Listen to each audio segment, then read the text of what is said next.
iremos a votar. Bueno, faltan menos de 2 semanas para que los peruanos vayamos a votar. Ahora me incluyo.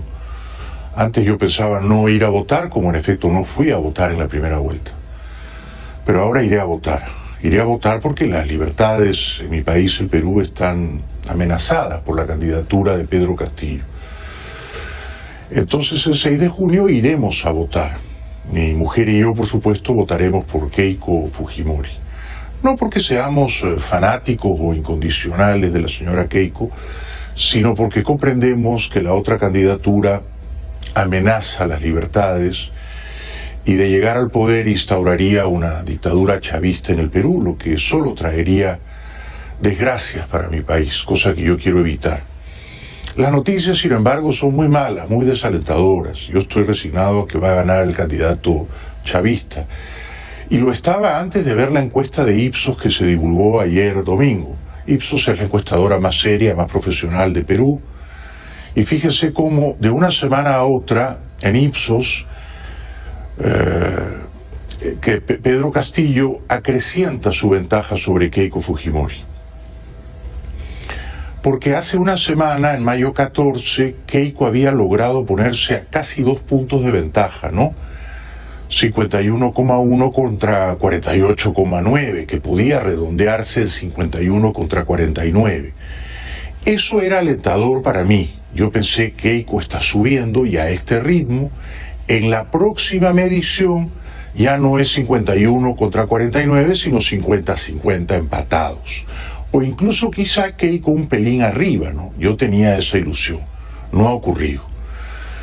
En la medición de esta semana, propalada ayer domingo, Castillo sube 1,5 puntos, 1,5, sube 1,5 puntos, y Keiko baja exactamente otro 1,5 puntos. Entonces, si estaban a 2 puntos distanciados, ahora están a 5 puntos y 2 décimas. Cosa que no es poco, ¿no? 5 puntos y 2 décimas a favor de Pedro Castillo a menos de 2 semanas, y no obstante todos los errores, los exabruptos que ha cometido últimamente el candidato chavista Pedro Castillo. Comete errores, pero no baja. Comete errores y, sin embargo, sube.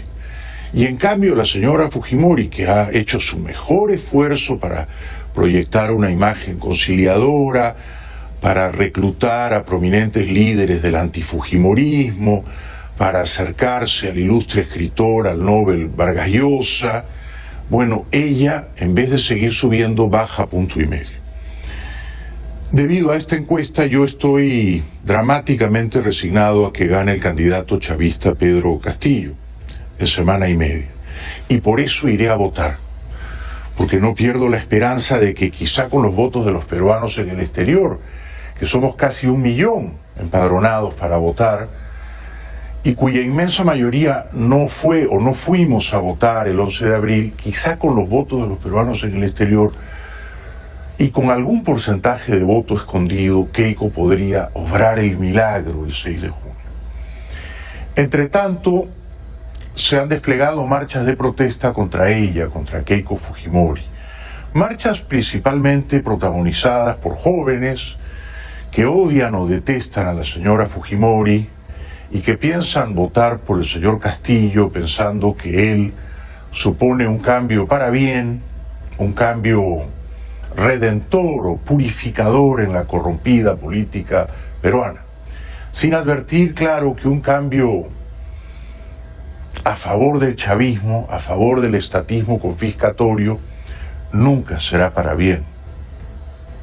Thousands of Peruvians marched the streets of Lima on Saturday. They're rallying against Keiko Fujimori, the conservative candidate in the upcoming presidential elections. She'll compete head-to-head with socialist schoolteacher Pedro Castillo. Keiko es vulnerable por comparación con Castillo. Tiene un pasado político, nunca ocupó un cargo público, era maestro de escuela, luego se convirtió en líder sindical, pero no ha sido alcalde, concejal, gobernador, ministro, congresista. Entonces, es difícil encontrarle un pasado político criticable o condenable. En cambio, la señora Fujimori está metida en política desde que tenía 20 años y era primera dama de la dictadura de su padre, ha sido con esta 3 veces candidata presidencial, ha recibido donaciones indebidas en sus campañas. Entonces tiene unos flancos vulnerables que los jóvenes aprovechan para castigar sañudamente. Jóvenes, por cierto, que no vivieron los años peores en el Perú, ¿no? Los años de terrorismo, de la hiperinflación, en los 80, ¿no? Y que tampoco se asomaron a los cambios que hizo Fujimori durante su dictadura. Ellos han conocido al Perú de la clase media emergente, al Perú de la prosperidad relativa, de la opulencia relativa con respecto a los años apocalípticos de los 80, de manera que ellos ahora odian a Keiko y ven quizás en Castillo a un Mesías, a un redentor, ¿no? A un iluminado que viene a desentar o a purificar, como dije antes, el pantano hediondo de la política. Ayer hubo un debate entre los equipos técnicos. La señora Fujimori se mostraba contenta y orgullosa por el desempeño de sus técnicos. Tras el debate técnico de su equipo frente a Perú Libre, estas fueron las primeras impresiones de la lideresa de Fuerza Popular. Muy contenta, orgullosa de la presentación de los técnicos. Yo creo que sobre todo es una oportunidad para que la ciudadanía pueda conocer de cerca cada una de nuestras propuestas. Así. Obviamente los técnicos de la señora eran mejores, más calificados que los técnicos de Castillo, ¿no? Esto resultó muy evidente. La señora Fujimori tuvo entre sus técnicos a Carranza, el ministro de Economía, Rospigliosi, ex ministro de Interior, Bruce, ex ministro de Vivienda, Guerra García, que es un brillante joven emprendedor. En cambio, en el equipo técnico de Castillo, evidentemente no había demasiadas luces, ¿no? Estaba todo un poco en la penumbra. Sobre todo cuando hablaba esta pintoresca, hilarante señora de apellido Rosas, Celeste Rosas, que decía militar no en Perú Libre, el partido de ortodoxia comunista de Vladimir Cerrón y Pedro Castillo. Ella decía que militaba en Perú Posible. Perú Posible era el partido de Alejandro Toledo. Dicho sea de paso, Castillo, el candidato chavista, militó 12 años en el partido de Toledo, Perú Posible. Perú Posible me da la oportunidad de venir acá, junto con todo el equipo, no solo los que están aquí sentados, sino todos los que están en cada una de lugares diferentes del país. La señora, quedó claro para mí, es una criatura nefelíbata, o sea, habita en las nubes. Y decía que ella pertenece no a Perú Libre, sino a Perú Posible. El expresidente de ese partido, Toledo, prófugo en California, jefe de Perú Posible, se habrá reído, me imagino, a carcajadas, ¿no? Perú Posible me da la oportunidad de venir acá. Bueno, si ella no sabe en qué partido político milita, supongo que ignora muchas otras cosas, ¿no? Hoy la prensa peruana informó, conmovida, de una matanza, de una masacre perpetrada por los terroristas de Sendero Luminoso en la provincia de Satipo, que costó la vida de por lo menos 14 personas. Esto a menos de 2 semanas de las elecciones presidenciales. Muy grave, ¿no? Estas son fotografías de un atentado, de un atentado terrorista que habría ocurrido hoy en Ayacucho, en la zona del Braem, Almeida. Tanto el candidato presidencial Castillo como su jefe ideológico Cerrón han tenido vínculos, cercanía con el brazo político del grupo terrorista Sendero Luminoso. Por eso es particularmente inquietante todo esto, ¿no? En el lugar de la masacre, los terroristas dejaron panfletos con la hoz y el martillo. Que en el lugar del atentado se han encontrado panfletos en los que está la hoz y el martillo, ahí lo tienen en pantalla. Limpiar al Braem y al Perú de antros, de elementos de mal vivir, de... Por un momento sentí que estaban hablando de mí. Por algo me fui del Perú, ¿no? Hace 30 años, ¿no? Y por algo veo con pavor, con espanto, la candidatura chavista de Castillo y de su jefe ideológico Cerrón. Porque estos son comunistas ortodoxos a la antigua, ¿no? Es decir, comunistas homofóbicos, comunistas machistas, sexistas, misóginos, se oponen al aborto, se oponen a las minorías sexuales. Son de terror, es terror. Todo menos progresistas. Son trasnochados, son antiliberales. Hoy el candidato chavista Castillo expresó su solidaridad a las familias de las víctimas de esta masacre perpetrada por los terroristas del Sendero Luminoso.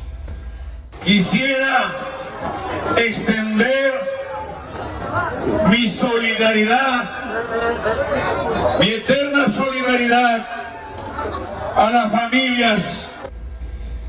Yo voy a decir algo que me sale del corazón y no me importa si después me critican, pero es lo que creo de veras. Si gana Keiko Fujimori, un preso va a estar contento. Su papá, el ex dictador Alberto Fujimori, que está preso y que merecía estar preso por los crímenes que perpetró. Si gana Pedro Castillo, 2 presos van a estar contentos. El probado asesino de policías Antauro Humala, hermano del expresidente Ollanta Humala, y el líder y fundador de Sendero Luminoso, el terrorista preso Abimael Guzmán. Él va a estar extasiado si gana Castillo. Castillo dijo que el pueblo peruano es muy inteligente. Queridos compañeros, mi saludo a todos y cada uno de ustedes con profundo fervor patriótico. Gracias, hermanos. Y luego nos confirma, por si teníamos alguna duda, de que el pueblo es él. Él dice que él es el seno o los senos del pueblo. Él es el pecho mismo del pueblo. Él, son, me imagino, las ubres mamarias, los pezones. No le veo yo perfil de seno a Castillo, pero él dice que es el seno del pueblo. Hemos aprendido de la lucha de este pueblo para que el pueblo entienda que si no votamos, que camina, que cruce con el pueblo, hoy es el momento de revertir la triste y negra historia de este pueblo. Mucho me temo y hay que ir preparándose que va a ganar este señor, el señor del sombrero y del lápiz gigante, ¿no? El seno del pueblo. Ya regresamos.